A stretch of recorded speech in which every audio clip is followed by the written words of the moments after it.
So if you sit in the front, we won't call on you, I promise. And actually, I don't know what our grads are going to do. There may be some audience participation. I can definitely tell you that it is cooler inside where there's a little air conditioning happening. So if that entices you to wander into the red seats, the VIP seats. No one's coming to the red seats. Look at you all.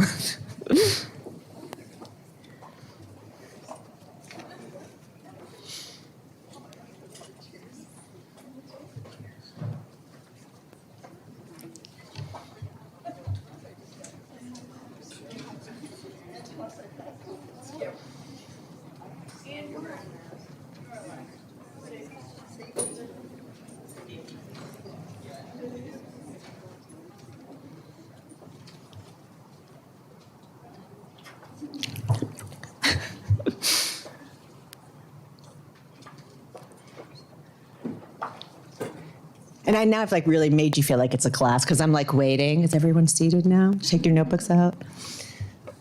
Hi, welcome. And please do feel free to move around and make yourself comfortable. The water and snacks will still be out during the course of the reading. My name is Susan Briante, and I'm the director of the Graduate Creative Writing Program here at the University of Arizona on the unceded lands of the Tohono O'odham and the Yaqui Pasqui Indians, Native Americans. I'm nervous because I'm so excited. It's just a real joy. We haven't had a chance to do a reading like this for our graduate students since 2019. And we didn't know if we would be able to do it this year. So we are just incredibly thrilled to be able to welcome you into this space and to give you the chance to hear from them and their amazing work. And I'm gonna make my comments brief so that we can get to that. But before I do that, I just want to say several thank yous. I want to thank Orly Sheehan, the director of the Department of English, for her leadership and guidance. I want to thank Tyler Mayer, Diana Delgado, Paolo Venezuela, Sarah and Bruno, and all the folks at the Poetry Center for letting us use this amazing space here in Tucson. If you're here visiting, you should check out the library. It's a phenomenal thing. I want to thank Stephanie Mao, our program coordinator, who put out, she's back in the office. She's like, I'm gonna go back to the office to work. Stephanie, I know, she's fantastic, so we'll applaud her. You know, she's not here for putting out a fantastic spread. I want to thank all the faculty, and I want to have them stand up and get our applause because they've worked really, yeah, I'm making you stand up. Ander, Manuel, get to your feet. Thank you guys. Kate, Fareed, Bojan. Thank you guys for all of your work. This year and over the past few years, under less than ideal circumstances. And mostly to our MFA, I'm so proud of you. You guys. I don't know if y'all know. There's been a wrap around the past few years since you all through it. And you not only got but you got through it as a mood, something. But we're gonna hear it today. Didn't exist before. And they created it in the midst of some awfully challenging times.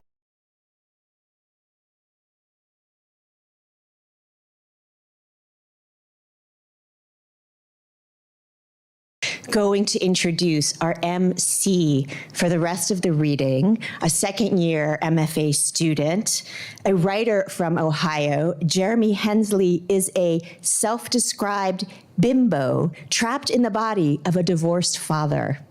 They edit Tinderbox Poetry Journal and the Sonora Review. Their writing has been featured in Button Poetry, Indiana Review, New Poetry from the Midwest, and Inside Your Heart. And although their credit score has receded 25 points since participating in an MFA program, it is still rated excellent. And they're just like one of the people who are at the heart of this program. I'm so grateful they agreed to MC today. Thank you so much, Jeremy. Elbow bow. Oh, don't do that. Thank you. Did I take the role of MC just to make Susan call me a bimbo in front of... You really did it. If there's even a blip of doubt in your hearts, given the world these last 2 years, and really the world in its totality of history, let me just say, you have done something absolutely spectacular here, and you can take that doubt and Jiminy Cricket its ass. I had a lot of bits planned for all of you too, like little skits and stuff like that. I wanted to bribe Hannah Rigo with $20 to come up and like slap me in the face, Will Smith at the Oscars style. Or I was considering serenading you with a rendition of Kiss from a Rose by Seal. But I know today is one that is absolutely overflowing with joy already. And having experienced much of your works firsthand, I know we're all in for a treat. To start things off, I have the distinguished honor of introducing Kate Bernheimer. The first time I ever introduced a reader for this program, Kate introduced me. I was totally nervous, this being my first time doing something that was completely program-facing, something I didn't intend to make a habit of, and introducing a writer representing my own city, home city no less. Even though I had never met Kate, she graciously read up on some work of mine and made connections to it with the visiting writers, and immediately I felt welcomed here. I felt placed. And later I had the pleasure of TAing in her fairy tale course. I learned so much just by being in the same Zoom room with her. But that's just sort of the spirit Kate has, one that exudes generosity and compassion, a spirit that makes you feel all the better simply by being near it. Kate Bernheimer's most recent book of fiction is the story collection How a Mother Weaned Her Girl from Fairy Tales, and editor of 4 anthologies, including the World Fantasy Award-winning My Mother She Killed Me, My Father He Ate Me, 40 New Fairy Tales with Layard Hunt. She co-authored the novel Office at Night with Andrew Bernheimer. She co-authored the design book Fairy Tale Architecture. Her work has been translated into Chinese, Korean, Russian, Spanish, Catalan, Italian, Greek, Hebrew, Turkish, and Japanese. In the past year, her newest short stories have been published in Plowshares, American Short Fiction, the Iowa Review, and the Hopkins Review. Kate Bernheimer.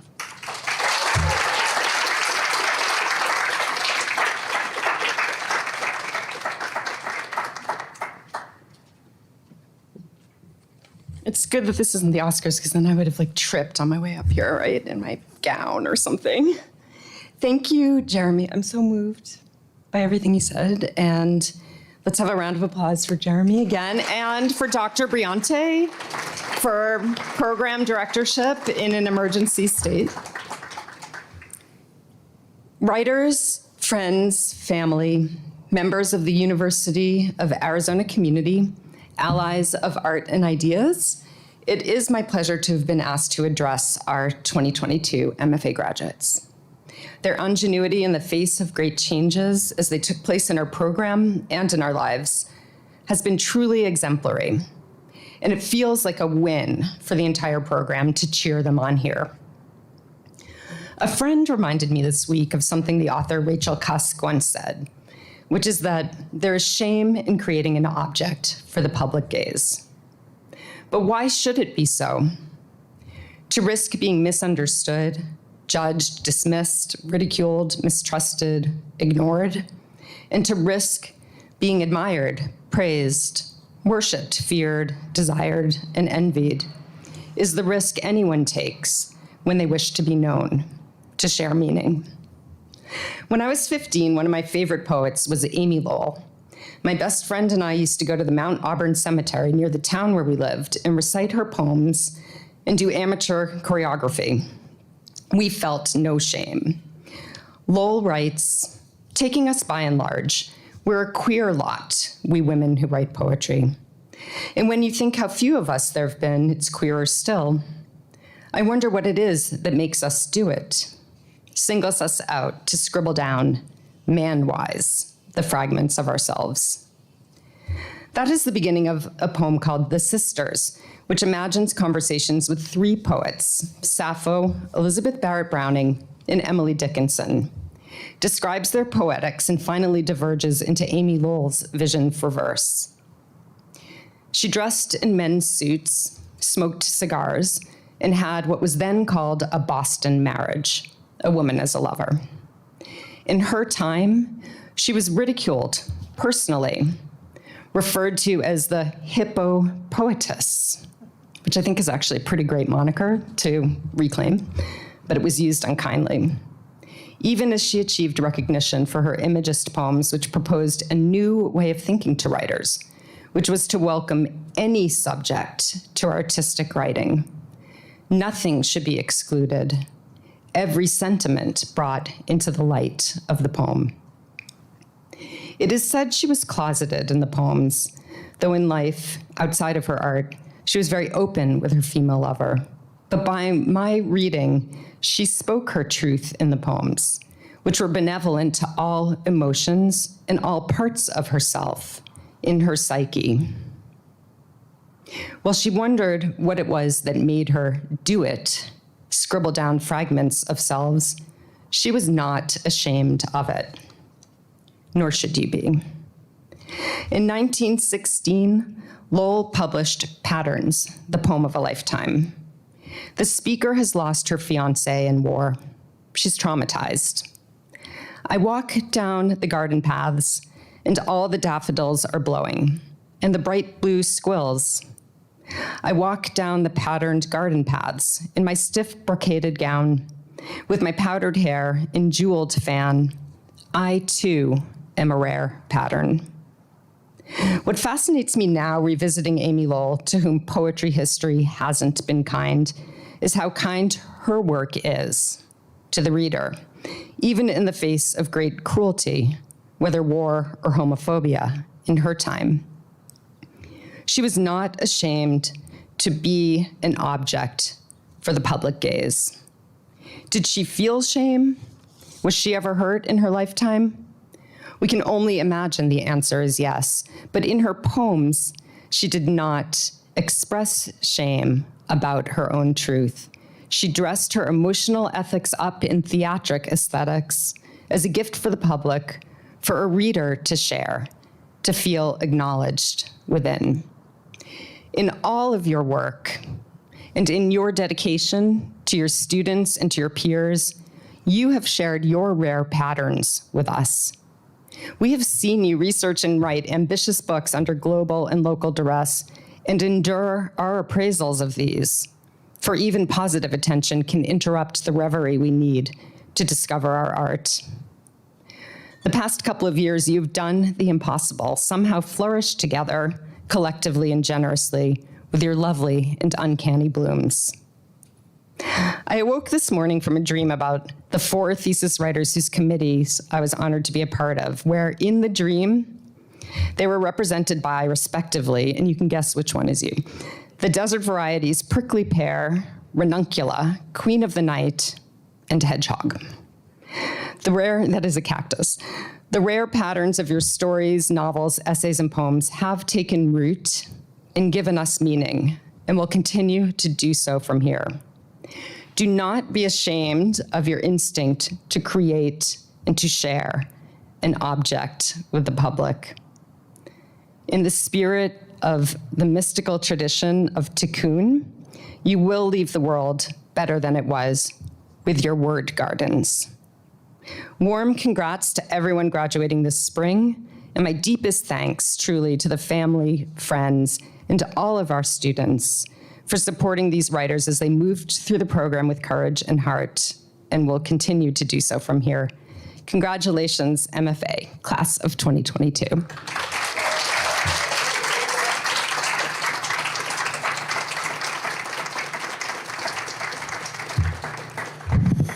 Thank you, Kate. And now, without further ado, let's move on to our graduates. Starting things off is Hannah Rigo. Hannah Rigo's writing appears in Bettering American Poetry, Best Small Fictions, Bomb Magazine, and elsewhere. They love you very much.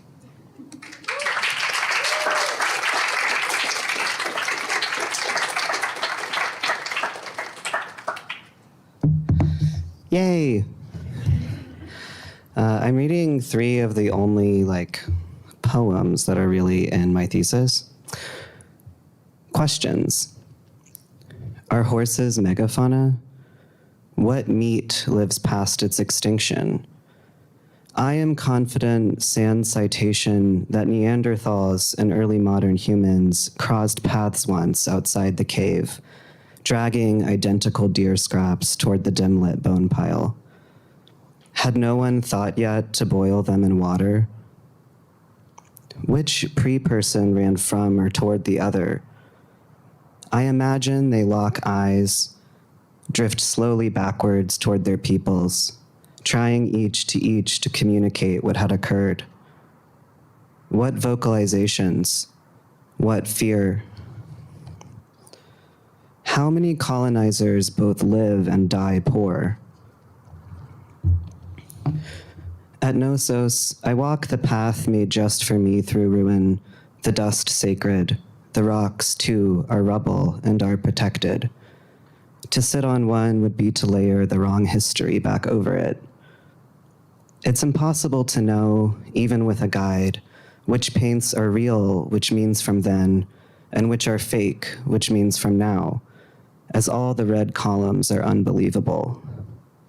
I glimpse urns emptied of olive oil and clay pipes, the plumbing from this pre-space.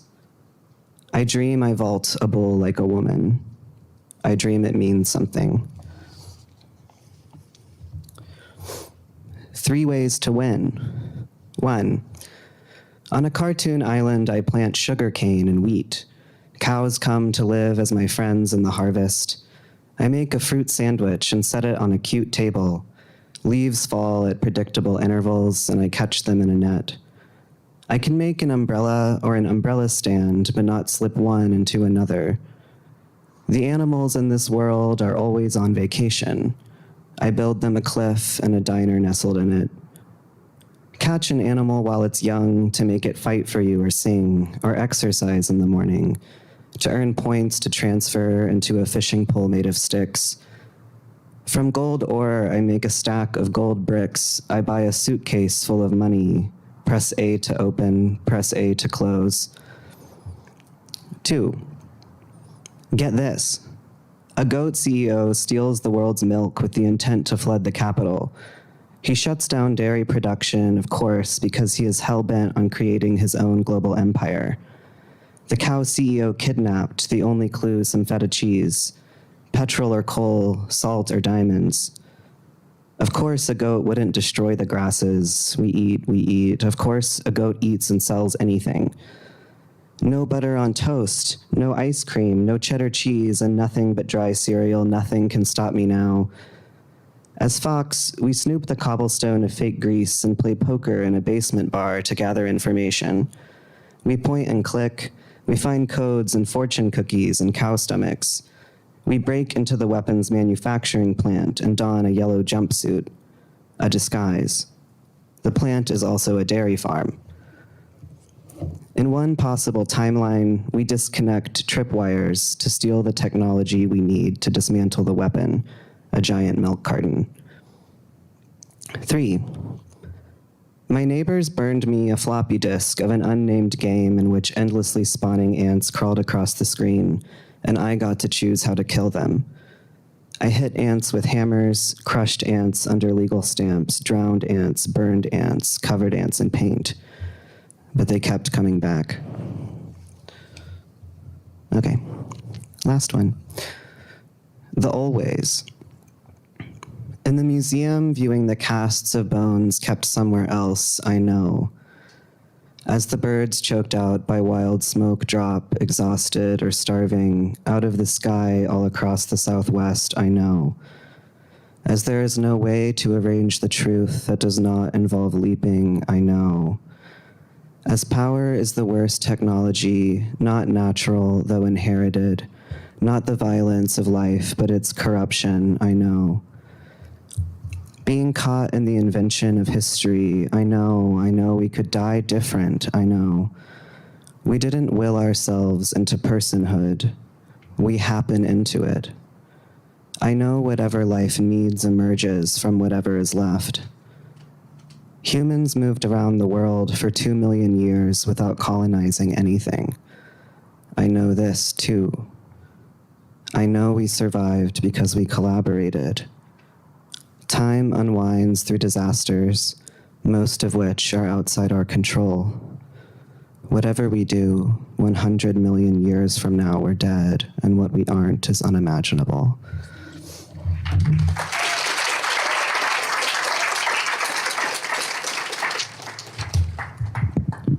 Julie Lund is a nonfiction writer from Connecticut. She has work published or forthcoming in Western Humanities Review, Miracle Monocle, Essay Daily, and the anthology Letter to a Stranger, Essays to the Ones Who Haunt Us. She is grateful for the support of her friends, family, and dog Possible, who is indeed the best dog possible.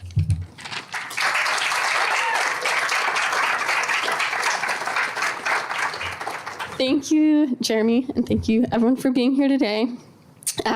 My thesis is the story of a friendship told in part through different objects and symbols, so I'm going to read a few of those objects today. Peas. Two left in their pod together will resemble, at the structural level, a tandem canoe or an eye with two pupils, stationed parallel and peering out from the same lid. Peas are technically legumes, like beans and lentils and chickpeas. The edible seed of any legume is botanically referred to as a pulse. Two peas side by side in one pod together form a common idiom which derives from the pair's close proximity and similarity. These two, we mean to say, are twin pulses. Inside joke. If the shape of a traditional joke is a three-note sequence, a sting, but-umts, the shape of an inside joke is a spiral, forever spinning out and out or deeper inside in search of a punchline, the final beat. Unable to arrive at such an obvious endpoint, the inside joke loops the beginning sounds in prep, continuing on infinitely inside and inside, in search of an absent point of closure, which is unlikely to ever arrive. But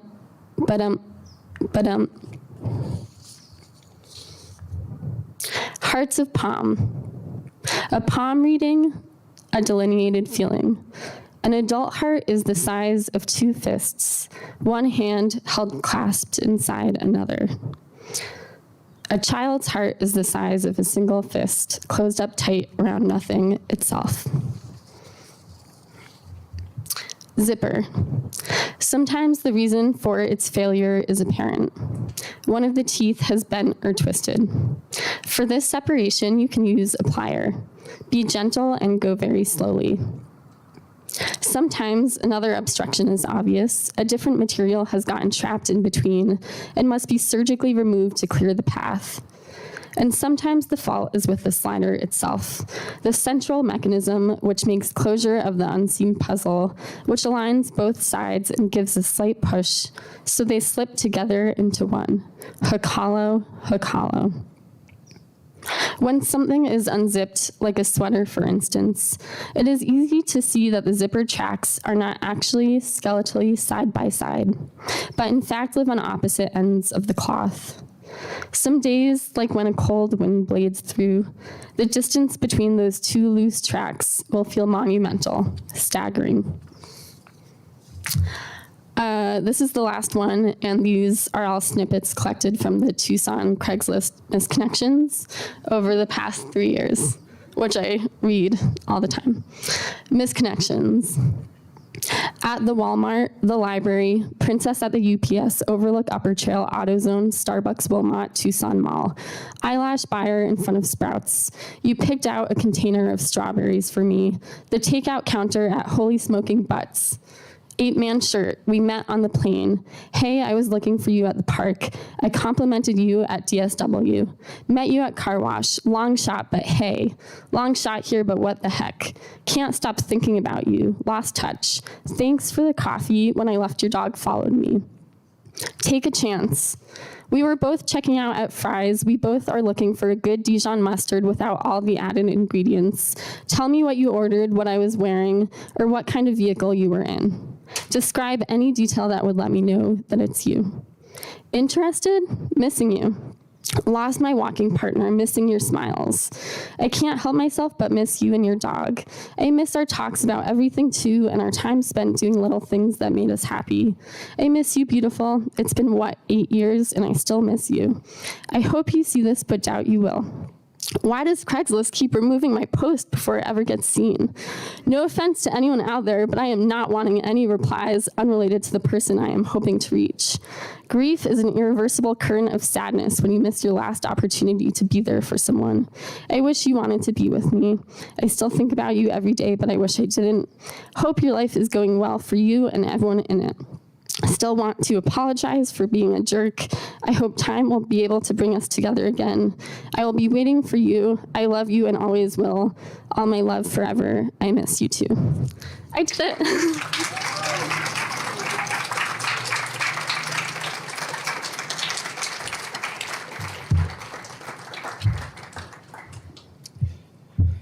Lily Herman is a writer from the Hoop Skirt of Baltimore, Maryland.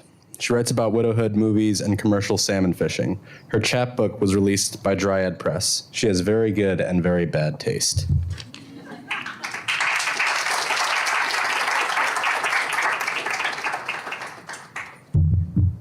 Hey. To that end, bad taste, I love Hanson a lot. Only like the album that came out when I was 11, and I was picking apart why at one point, and Julie actually told me, of course you love Hanson. There's nothing in the world more important to you than having a brother. So I'm going to read this part about my brother from my thesis. He bought a one-way ticket to California and a good hiking backpack. He spent 6 months living out of it, hitchhiking and train hopping bits and pieces, but mostly just walking. Oh, part of this essay is also about the movie and book Into the Wild, but mostly just walking, like Chris McCandless, my mother, my father, and everyone I love loves to walk. My brother had been traveling alone along the Avenue of the Giants for 2 days. The 19-year-old survivalist he'd been traveling with had left, the kid who burned flutes out of animal bones. In another wilderness, their friendship had been cemented when he'd thrown a hand across Noah's chest, stopping him short just as Noah was about to wander into a patch of quicksand. Without lowering his hand, the kid threw a stick into the sand so that Noah could witness how it fell and fell, soon swallowed. If he was a girl, my brother wrote to me, my cup would runneth over, but as it is, it's still pretty fucking cool. Instead of a return address, he wrote, way cooler than jail. In the early afternoon, Noah set up camp for the night along the Eel River, the most untouched, dramatic, primordial forest with a major road running through it, he told me later. But people didn't usually go far on foot, just wandered into a grove to take a photo or a leak before they got back into their cars. Beneath the trees, Noah said, there are only ferns. Ferns and the dust of redwoods that have been decomposing for thousands of years. And I slept there, oh man, I slept like I had a sleep number dialed in just right. Once, while wishing aloud that I could live out of a pack too, I asked, don't you ever get scared of anything in the dark? Everyone does, he told me. Then he paused. Well, I don't know if everyone does, but I know we do. He got his gear set up early, so there was time to walk around before food, sunset, fire, sleep. He wandered down to a ravine where a buckskin was fallen, another term for a waterlogged redwood, long dead, prostrate as a believer laying among its brothers. Noah had never subscribed to the school of thought that you needed to mark nature. He preferred to tread lightly, to leave no trace. It was the antithesis of the impression he made on people. Trees weren't charmed or dizzied by him. Perhaps that's what he was doing out here. But this tree was already dead. It was deep in the forest where no one else would find it for months, years, maybe ever. And the sudden absence of the survivalist, the only company he'd had for days, left him feeling not hollow precisely, more like the tree itself, as if he would be better off surrounded by the ones who loved him. And who loved him? Who loved him so much that he could hardly bear up under the weight of it sometimes, until he had run west to get away from all that love could ask of him. One name came to mind.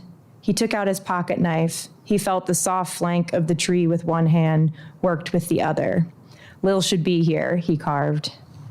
I knew without asking that the place where this tree leans must have once been underwater, but later I asked anyway. Oh sure, he says, all this land. More recently, though, than even those prehistoric times, it was the Eel River that would have carried the tree downstream to where it landed. What happens to death that doesn't dissipate, that has no heaven, only earth? It lays prone on the side of the Avenue of the Giants. Tourists stop after pancakes to take their pictures with its still upright relatives. I tried to go back, he tells me. There are little loops off of Avenue of the Giants, named for different people, like rest stops along the New Jersey Turnpike. I remember the name, he tells me. I remember which area it is, but I've never been able to find the same tree again, not since that first time I left. Thank you.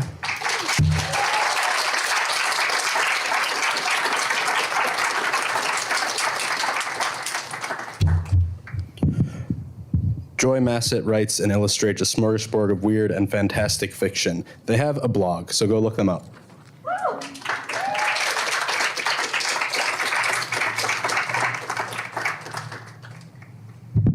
Hi, everyone.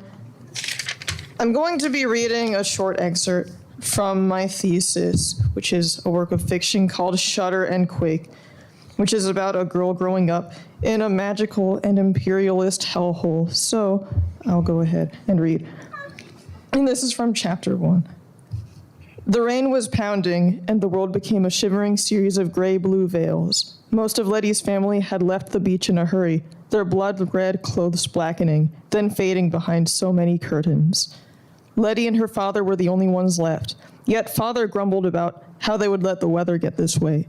He stood with one hand raised to hold a thin, broad plane of slate that served as an umbrella. It hadn't come from the beach or barracks of the city-state's outskirts. He had made it himself. The other hand held Letty's. She was 6 years old. They went exploring. It was a rare thing, and it lasted minutes. Father led her to a place in the sand-choked grass with eggs the size of her palms. The mother couldn't be far, he said, with clear excitement. Letty, squatting by his side, watched him look around like an adventurer surveying the land, like there was more to this than a wet beach and an incredibly large, ring-shaped wall. We didn't have anything, he said suddenly. Did you know that? When we got here, we felt as if we'd been walking forever. The rain moaned low, a chorus for his story. But for Letty, it didn't connect to anything. It wasn't a full story. She merely felt haunted. And we still didn't have anything. That night, she dreamed that the rain never stopped, and that she was no longer on the island of Greater Herman, but instead on the shore of a tropical place no bigger than a cloud. Ferns and palm trees bent under the fearsome water and wind. The shadows of this place haunted her, and not for the last time either. Thank you.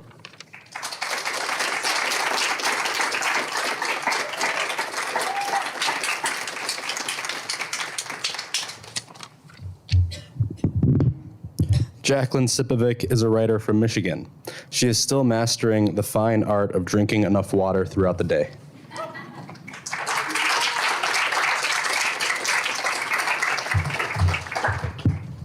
Hello, and hello to my family who cannot be here. I'm reading from an essay called The Millennium Force. It is about Y2K and growing up. It is 1999. We are 7 years old. My best friend Maura and I are standing in her driveway, picking up the small white rocks that line the chain link fence between our houses and taking turns smashing them into the concrete. We pretend we are Major League Baseball pitchers, winding up, pivoting, then pitching straight down. When each rock strikes, bits chip off and scatter. We bring each rock close to our faces, just under our eyes now, like bespectacled gem inspectors, trying to measure how each newness receives or refracts the evening light. Ooh, we say, sparkly. Smashing rocks is not a new pastime, but I'm not sure when it started either. Given our current ritual, I imagine it was a discovery of circumstance, launched from somewhere in the juncture between boredom and frustration. Then again, we know the same effect can be achieved by using the rocks like sticks of chalk on the concrete. And sometimes we get to the sparkles this way too. Elbows and knees to concrete curled over ourselves like the turtle shells, biting our tongues in concentration as we scratch away the outer layers into images. Snail spirals, the long arcs of rainbows, the scalloped edges of clouds. We call the newly scored and busted rocks crystals and figure they are probably worth something. We definitely want to be rich. The pictures, when we do draw them, wash away in the rain. Mora's mom, Mary, tells us to quit throwing rocks because we are making a mess. We are going to get rot particles in everyone's eyes. Mary is a nurse. She takes care of wounds. The hospital she works at gives out Raggedy Ann dolls with a red floret blossoming out of their bellies. I've never had a wound like that, but Mary gave me one of the dolls once when Mora and I went with her to pick up something from the hospital. The hospital was weird, like a big maze of long halls and a million doors, and all the lights were flickering and it smelled like death toothpaste. I always thought the wound on the doll looked like a red Lifesaver candy. We kick the rocks back toward the fence and wander out toward the street to pack up our lemonade stand because the garage sale is over. We made a few bucks, but nothing to write home about. Did get a 50-cent piece though, so that was cool. We speculate that it might actually be worth more than that because it is rare, or it seems rare, at least. I'm starting to drag the table back toward the garage when Morris stoops near the edge of the grass, hem of dress to jelly sandal, and picks up a set of keys. Whoa, we say. Jinx. A set so full of keys that when she holds it up, it looks like half a rusted sun. A zookeeper must have lost them, we guess, or a cosmic zookeeper. Everything in those days is made sweeter by that adjective. This is also the year that Mora and I both buy Cosmic Kitten posters from the Scholastic Book Fair. Both posters are the same, featuring a gray and white striped kitten floating in some cotton candy nebula of outer space and surrounded by sparkles and butterflies. But we buy them at different times, which causes a small rift because I still want to be unique. And if she has the same poster, mine is no longer as special. So I accuse her of copying me, and we fight about it one morning before school, about who had it first, about who was right, about what was real, my version or hers. Mary was driving, but she stepped in and reamed me out from the rearview mirror for being a tiny gaslighter. It doesn't matter who has what or who got what when, she said. Plus, though she didn't say it quite like this, both of y'all are basic-ass bitches anyway. 1,000 scholastic skinks have that same cat poster. Well, she was right. We hugged and made up and laughed about it the next night when we were having sleepover, sprawled out on the ancient pull-out in her maroon carpeted basement, chugging cherry cokes and rewatching Passport to Paris, the one with Mary-Kate and Ashley and their preteen bobs and choker swag perfecting their socialite stares. Janitor, Mora's dad shrugs, taking a quick glance at our treasure over the box of unsold tools he was about to load into the bed of his bright blue truck. Or a cosmic janitor, we venture. We do not show our mothers. Our mothers will want us to help find the keys back to their owner. That would be the right thing to do, they would say, but we definitely don't want to do the right thing if it means losing our treasure.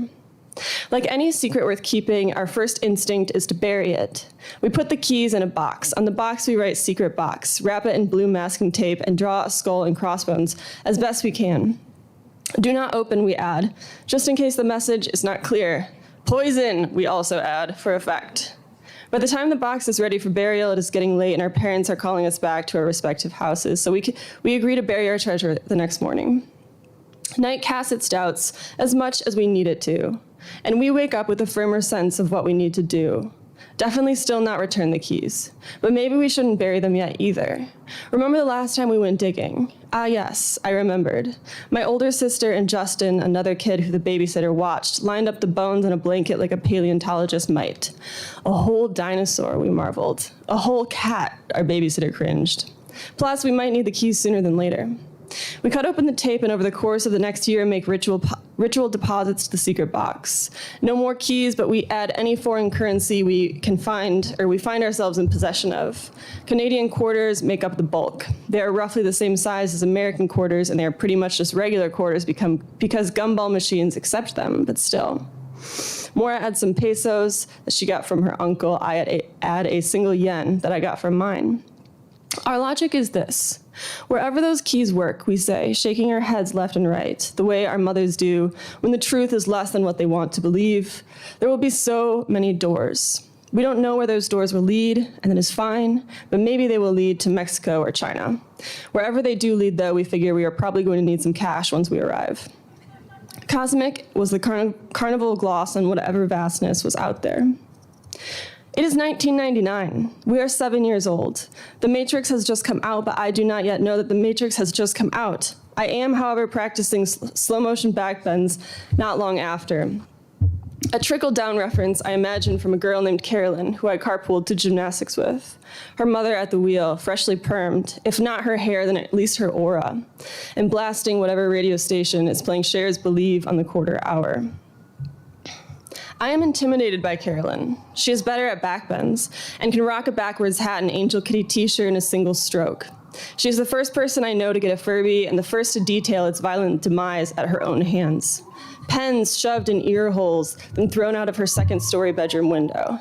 And it still didn't die, she trailed off coolly, like she was already ahead of the joke. Carolyn has two really hot older brothers from whom she gleans and lords all things pop culture. Once, on this rare occasion that her really hot brothers were along with us on the ride, Hadaway's What Is Love came on the radio and her hottest brother turned it up. All three of them started bobbing their heads in sync, and thinking this dance move was some hilarious sibling improvisation, I joined in. Carolyn took the opportunity to unbuckle her seatbelt, lean to the front, turn the volume down, and stop the whole car from bobbing their heads, just to make her point even louder. Wait, she said. Did I even know what that was from? I did not understand the question, the referent or the dimension. That was what and what was from. I did understand, though, that there were only two answers, and neither of them would be correct. Yes, I lied. I did know where that was from. A last-ditch effort to be in on whatever I was already apparently outside of.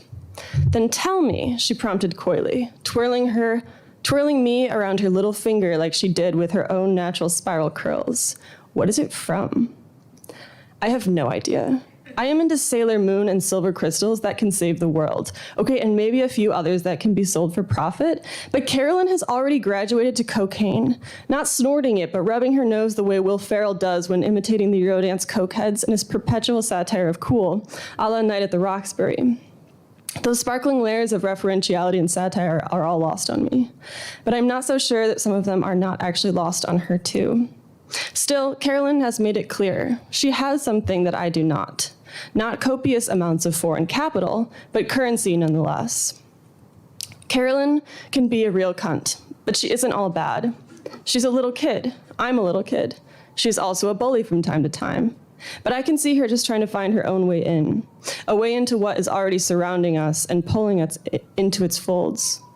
She goes pretty far, I will learn later, from Maura, who seems to always have tabs on everyone from our early elementary school days, most of whom by the time we are teenagers have spread far but not wide all over Southeast Michigan, to better schools and more affluent suburbs once their parents got richer. It's all a bit terrifying, Maura reports from the same house she grew up in, eyebrows raised, lips pursed, almost 10 years after my family moved wide, into my grandparents' old house at the western edge of the state. She's like Kim Kardashian now, Maura says, simultaneously holding back and delivering her judgment the way only Maura can. Give me that, I say, and take the phone. It's true. Carolyn did look just like Kim Kardashian. Her brown curls had been dyed black, shined and straightened like a fresh paved road. Her cheekbones were bronzed upward to high heaven, and her eyes were cat-lined dark. All her pictures were the same duck faces and party blurs and ass shots. Jesus Christ, I say, only a little bit shocked, but mostly unable to look away. Those are long car rides, though, and like any pop album, an amalgamation of forces honed into a few hit singles, there's a lot of nothing in between. I lean my head on the glass and look out the window, lose myself in the gray blur of metropolitan Detroit. The old beat synthed and sequenced, pulsing, electric, ravages on. Cher wails like Cher wails, though now her voice is auto-tuned. Do you believe in life after love? We sometimes join in, inevitably straining and always a little off-key. I can feel something inside me say, I really don't think you're strong enough, no. Thank you.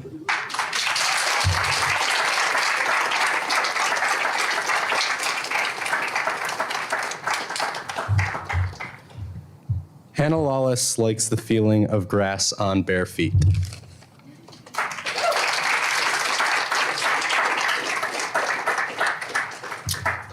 Hello. Whew. Thank you. So my thesis opens with the following lines.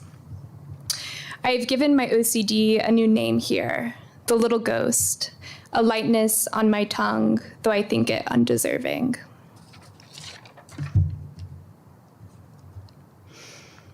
"8 a.m., you in my bed, Ask me what I'm doing, but mean where I'm going. Drive me to the forest, let me focus on my movements. I like them, they are not all else. Your hair is long, though I think it short. You will be clear to me that way. Today may change you. Green garden and sour grapes eaten from my grandmother's palm, dimples in the pool water when the frogs leaped in, all becomes one July stuck in the middle distance. Summertime boy, what now will you be called?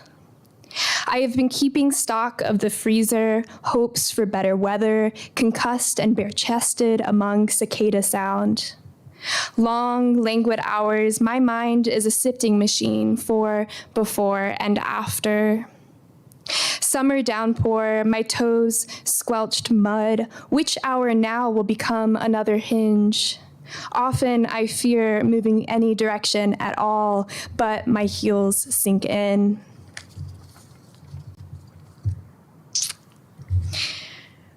On the dewy knoll, I pull a dandelion stem between my knuckles. The grass gives rash burn, S's hair on her lips or my tongue. Pant hems sodden, here another cloth for greening.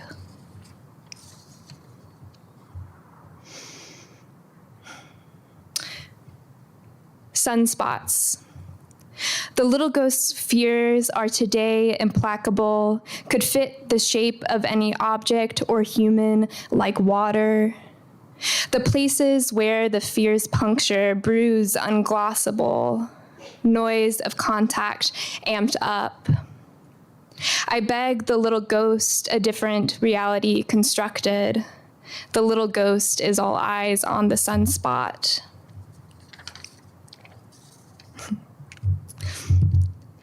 Wishful thinking. It may not be possible to act on my own accord, the haptic memories at best lingering behind the frosty glass, ghostly and insoluble. Today, I fear these are the last hours with you spent, so I stay for every drop I can. If I am never a better version of myself, if no one leads me to some secret room and consoles me in privacy, wasn't it better to have stayed? To be allowed whatever is present, present self be damned.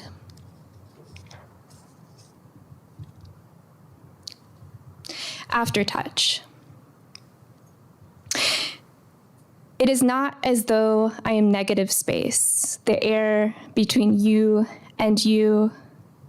Outside my window, kudzu undulating, making soft curves of barnwood and willow weeping. I know this not to be beauty, but ride my hand along the wind in kudzu movement still. I will not have the same skin in 3 weeks' time. Will no longer store this memory in my outer edges, but somehow, impossibly, you meet me echoic. The surface tension of my senses 10 feet beyond. This last one. Flooded, looping back. I kiss the woodworker's blood-pumped lips in the morning, but will I ever touch the sunflower?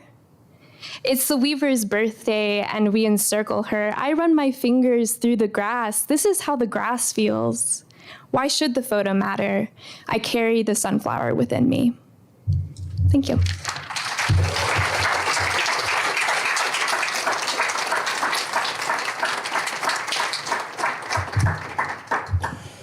Sarah Bates, who could not be here, prepared a video for us to watch. Sarah Ruth Bates is a writer, editor, and teacher. Her work has appeared in the Boston Globe magazine, the New York Times, Guernica, Aeon, and elsewhere.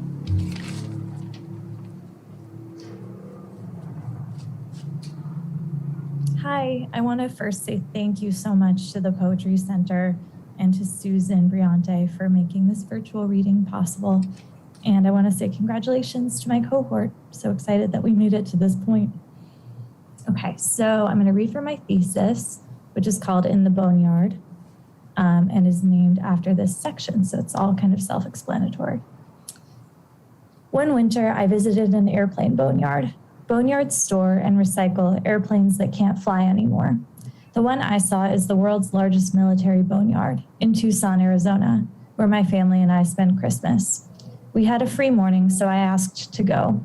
My uncle drove down a dusty road past snarls of prickly pear cactus paddles. My mom, my cousin, and I sat scrunched into the back seat. A plastic bag caught the wind and jerked up, then jogged sideways, a little sail. We passed the slowly caving skeleton of an airplane. Is this it? My cousin asked. My uncle chuckled. Not yet. The road dipped into a recessed channel with pale desert dirt banked high on both sides. We rose again and saw them, hundreds of airplanes lined up neatly, nose to tail. It was like driving by a cornfield or a vineyard. Each time we drew level with a row, I could see all the way down for an instant. Each plane represented so much time and money, so much human intentionality and effort. Now perfectly spaced and docile, capsules of spent potential. All that organization at its close. Sealant coated each windshield bubble, an amniotic death sack. The massive planes resolved into types, some oddly cute with snub noses like pugs, others delicate despite their size and weight and killing purpose. Some huge, bulbous, anvil-nosed. Only those looked like death machines, like beached orcas. The planes still seemed intact. My mom, minding the waist, asked why they didn't still fly. The frames wear out, my uncle said. He's ex-military. It's called metal fatigue. Repetitive heating and cooling over so many flights causes tiny fractures. The planes may look whole, but each flight increases the risk of a fatal snap. We passed a mass of dorsal fins protruding upward, empty threats to the powder blue sky. Few of these planes would fly again. The boneyard restores some planes for service. Others become parts banks for transplantation into military planes that need repair. They sell most planes by the pound for scrap metal. A documentary video on the boneyard shows how the scrapping process works. An Air Force plane, the C-141 Starlifter, has been stripped to the frame. It's a military plane, but looks more like a commercial passenger plane than most of its fellows. This isn't coincidence. It was designed to meet both military and civil codes, as its engineer hoped to sell it to commercial airlines. That plan failed, but the Starlifter became core to decades of military operations. In his first official act as president, John F. Kennedy ordered the first 5 Starlifters built. For 30 years, the Air Force used Starlifters as their main cargo plane. A Starlifter brought the first group of American prisoners of war home from Vietnam, and Starlifters even evacuated Hurricane Katrina survivors. From the outside, this one is battle-worn, but still whole. A sleek tubular body tapers into a sharply pointed tail. Both wings still extend outward, their flaps dropped as if in takeoff or landing. A vertical tail fin juts proudly skyward. The only external clue to the plane's imminent destruction is its stripped windows and doors. Sidelong, you can see right through those openings to beige desert and neighboring plains. Inside, the plane's belly yawns empty, metal ribs exposed. All useful and valuable components are gone, leaving frame and wires. Only the cockpit is recognizable as a plane, though a ravaged one. A pilot's chair, a panel of gauges, and some levers and switches remain. None of what's left is considered valuable as itself. To sell it, the boneyard staff will smash it. An industrial excavator approaches. Its cab has the dull mustard body classic to American construction and destruction vehicles across purposes. This one's tool is an immense gray metal claw, like a massive version of the kind in an arcade claw machine, at the end of a long hinged arm. The video's narrator calls it a plane killer. Like a voracious beast, he says, the cat advances on the Starlifter. What follows is not for the faint of heart. The dramatization is excessive, maybe, but telling. The narrator gestures towards the plane having life, which the excavator will end. The video, he implies, records a kind of killing. The claw chews into the wings where they meet the plane's body. They crash to the ground. Next, the excavator hews the body and tail of the plane into sections. Finally, the narrator says, the fatal blow. A camera inside the center of the plane captures the strike. The excavator's claw crashes into the plane's ceiling, loosing wires, shaking the camera, letting in the desert light. The nose shakes, even lifts off the ground as the excavator thrashes in its abdomen. The excavator severs the plane's spine. Its nose trembles, then falls to its round side, rocking a little, then settling. It's not pretty, the narrator says. To some, it might seem gruesome, but it's effective.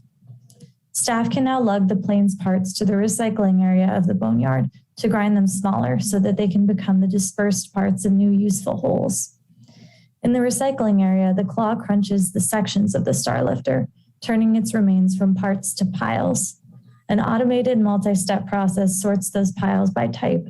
They call it the Hammerhead Mill, the narrator says. It may seem an old airplane's worst nightmare. It is, in fact, the heart and soul of the recycling process.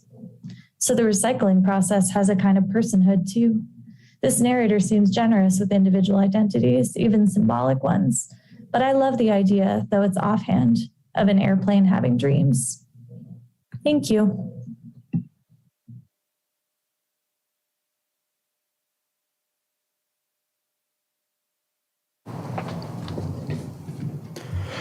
Brian Randall is a fiction writer who likes to write about nice things.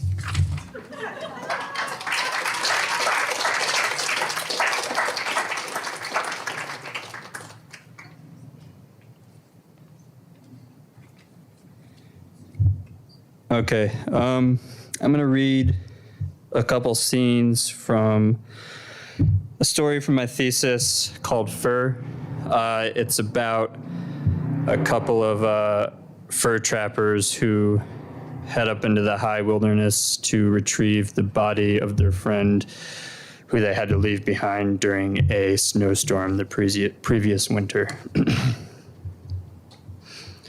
I came into camp and dumped the wood I had gathered next to the fire Errol was nursing. He looked up at me. "Something spook you out there?" he asked. "It's getting colder," I say.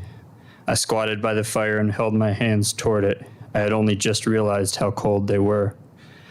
"Something had the horses all worked up," Errol said. He stoked with some of the branches I had brought. "Gonna need more wood than this." "I'll get more. Just let me warm my hands a moment." Errol held his hands over the fire too, stared into the flames like I did. He started to tell stories again. The men who see him, the Skinner that is, they say he's just as much an animal as he is a man.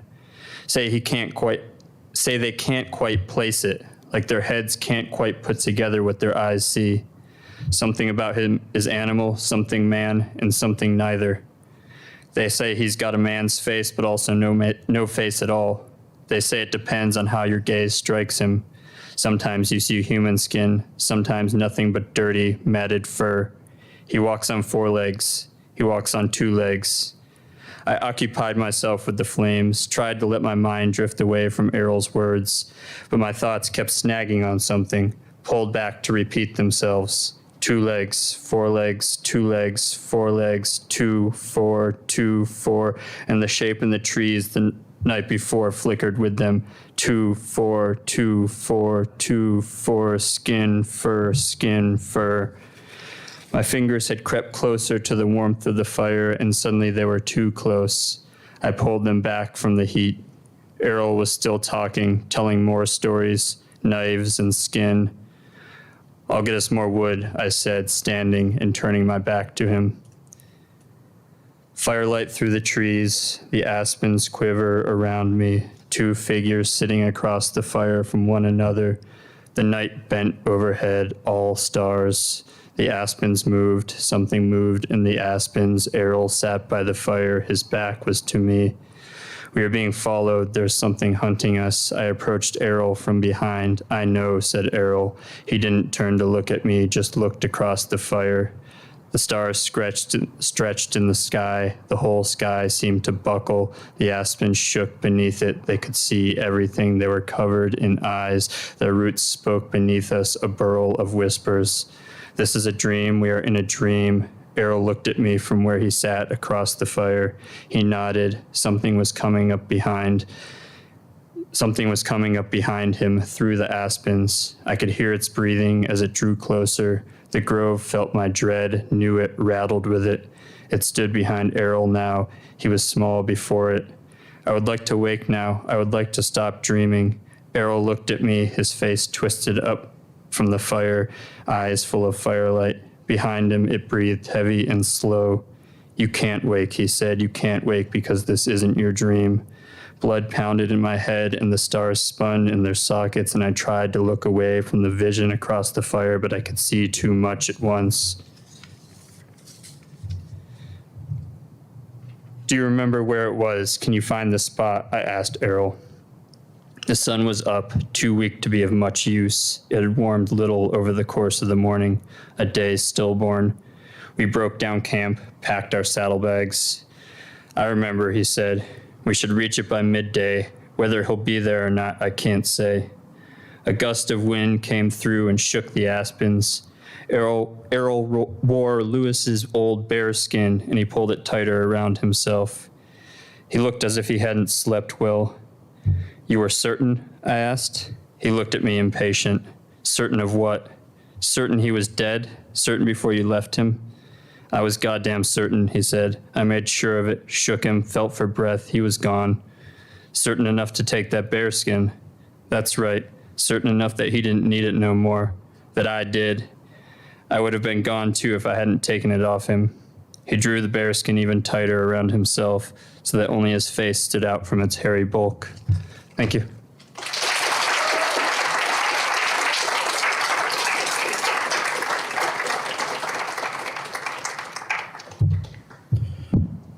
Arya Pari is a Nepali-American poet whose work can be found in Waxwing and is forthcoming in the margins from the Asian American Writers Workshop. She is originally from Virginia and adores novels, running, and birds.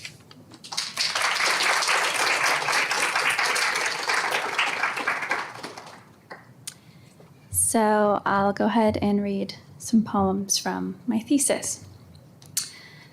Look, but do not. Once a mother sewed her nest beneath our backyard fence. My dad told me not to touch the fur of the curled bunnies, but I, only alive for 5 years of sense, glimpsed in their nest a spiral of softness I wanted to swirl in. I reached, felt. At my grasp, one of them leapt from mother's crafted heap. My dad chased, fell to his knees, but failed to catch. I wonder if that baby had yet opened an eye, how swiftly she ran, as if fully grown. Lightning at Alaska House, Galfutar, Kathmandu.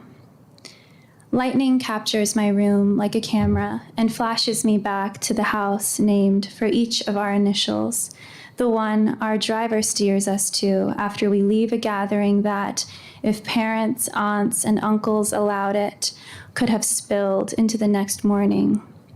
My head hits KJ Dada's bony shoulder every time the car hiccups over what in America we call potholes, but here is simply road. The car breaks through puddles when it parks in the driveway as thunder sounds to announce our return. The tree leaves are dark and slick, pelted with rain. Sanomamu pats our backs. Get inside. We step down from our wheeled vessel and take each other's hands. Our footfalls leave a trail of pint-sized dents on the doughy lawn. She appears, jagged and awake, before we reach the porch steps. I see our shoes and our clasped hands in her light as if it were morning. Sanomamu insists from behind, go, hurry. Our knobby knees carry us through the doors, where we tell Arjundai about how lightning bowed at our feet.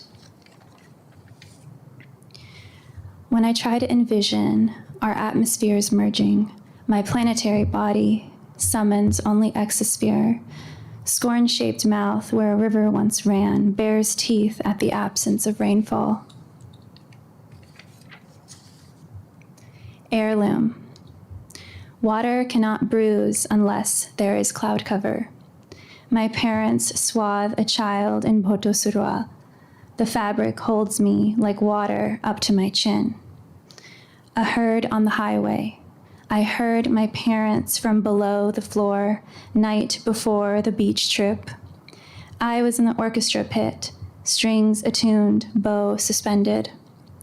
Each jet stream traces a secret. My parents slip through the sieve that drains the jia and colors me a milky brown. In 4 years, a fourth arrives. I place a fingertip on her forehead. She wails to summon our parents. We are points on a misdrawn star. Make us a diamond, then. Structure crystalline. Hardness atomically arranged to withstand wounds we have known refused to let win. And this is the last one. Chosen sisters. A pair of hands join palm in worship, then reach for the door. I too wander the temple of knowing. I recognize you at the door. With each pilgrimage, our eyes gleam brighter with foresight. On the brink of an exchange, we look askance at the door. Pour soil into our depressions, instill a garden's response. Hold me as my ducks stream saline, waterline at the door. Our wanderings trail cacti, tree line, skyscrapers, street. Meet me back home, where footsteps accrue at the door. Your handwriting molds letters into hills, mine landslides. We whisper epistolary for hours until voices unlock the door. A compass can disorient. One day I might not find you. Wind wrestles the might of might, modal verb stutters the door. We braid our hair into timelines, stranded dimensions. I live alone. I blink into a hole, ask, who is at the door? Prayer flags string peaks of mountains in altitude breaths. Color a sign in our name, Sathi. Let it hang from each door. Thank you.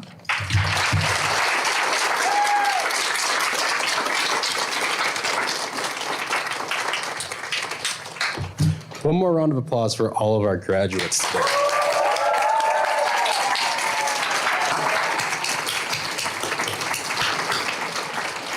And that is our show. Stick around, have a bagel, give your favorite graduate a tiny smooch on the forehead. Yeah, thanks for coming.